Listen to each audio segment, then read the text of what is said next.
Hello നമസ്കാരം. നമ്മുടെ ഒരു പുതിയ വീഡിയോയിലേക്ക് എല്ലാവർക്കും സ്വാഗതം.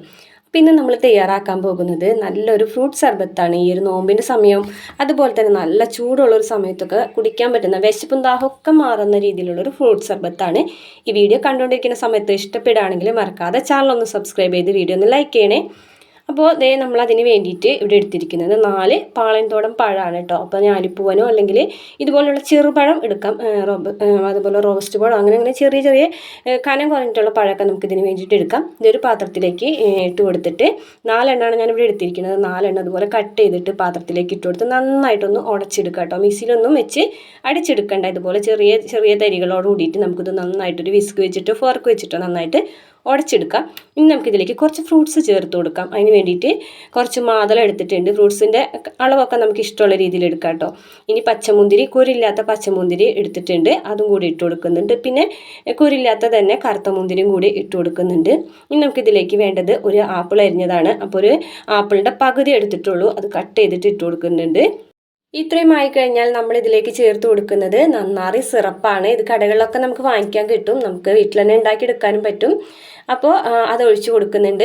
അപ്പോൾ പ്രത്യേകിച്ച് കണക്കൊന്നുമില്ല, കാരണം നമ്മൾ മധുരത്തിനനുസരിച്ച് ഒഴിച്ച് കൊടുക്കുക കേട്ടോ. ഇതിലൊരു 3 ടേബിൾ സ്പൂണോളം ഞാൻ ഒഴിച്ച് കൊടുത്തിട്ടുണ്ട്. ഇനി ഇതിലേക്ക് കുറച്ച് പഞ്ചസാരയും കൂടി ചേർത്ത് കൊടുക്കാണ്ട് ഒരു 2 ടീസ്പൂണോളം പഞ്ചസാര ചേർത്ത് കൊടുക്കുന്നുണ്ട്. മധുരമൊക്കെ നിങ്ങളുടെ ഇഷ്ടത്തിനനുസരിച്ച് നിങ്ങളുടെ ടേസ്റ്റിനനുസരിച്ചും കുറയ്ക്കുക കൂട്ടുകയൊക്കെ ചെയ്യാം. ഇനി ഒരു സ്പൂൺ വെച്ചിട്ടോ അല്ലെങ്കിൽ ഒരു ഫോർക്ക് വെച്ചിട്ടോ ഈ ഒരു ഫ്രൂട്ട്സൊക്കെ നന്നായിട്ടൊന്ന് മിക്സ് ചെയ്തിട്ട് കൊടുക്കുക. പഴവും ഫ്രൂട്ട്സുകളും ഒക്കെ കൂടിയിട്ട് നന്നായിട്ടൊന്ന് യോജിച്ചിട്ട് വരണം. ആ ഒരു രീതിയിൽ നമുക്ക് നന്നായിട്ടൊന്ന് മിക്സ് ചെയ്തിട്ട് കൊടുക്കാം. ഇതിപ്പോൾ നല്ലതുപോലെ മിക്സ് ചെയ്തിട്ട് എടുത്തിട്ടുണ്ട്. ഇനി നമ്മളിതിലേക്ക് വെള്ളമാണ് ഒഴിച്ചു കൊടുക്കുന്നത്. അപ്പോൾ നിങ്ങൾക്ക് നല്ല തണുത്ത വെള്ളം വേണമെന്നുണ്ടെങ്കിൽ തണുത്ത വെള്ളം ഒഴിച്ചു കൊടുക്കുക, അല്ലാന്നുണ്ടെങ്കിൽ സാധാരണ പച്ചവെള്ളം ഒഴിച്ചു കൊടുത്താലും മതി. അതിനുശേഷം നമ്മളിത് നല്ലപോലെ ഒന്ന് വീണ്ടും ഒന്ന് മിക്സ് ചെയ്തിട്ട് കൊടുക്കുക. അങ്ങനെ ഇതിപ്പോൾ നല്ലതുപോലെ മിക്സ് ചെയ്തിട്ടുണ്ട്. ഇനി ഇതിലേക്ക് നമുക്ക് ചേർത്ത് കൊടുക്കുന്നത് ഒരു 2 ടീസ്പൂണോളം തേനും കൂടിയാണ് കേട്ടോ. അപ്പോൾ അത് നിർബന്ധമൊന്നുമില്ല, കുറച്ചൊരു മധുരത്തിനും കൂടി വേണ്ടിയിട്ട് ഞാനിവിടെ 2 ടീസ്പൂണോളം തേനും കൂടി ചേർത്ത് കൊടുക്കുന്നുണ്ട്. അതും കൂടി കഴിഞ്ഞിട്ടുണ്ടെങ്കിൽ നമുക്കിത് ഒന്നും കൂടെ ഒന്ന് മിക്സ് ചെയ്തിട്ടെടുക്കാം. അപ്പോൾ നമ്മുടെ ഈ ഫ്രൂട്ട് സർബത്ത് ഇവിടെ റെഡി ആയിട്ടുണ്ട്.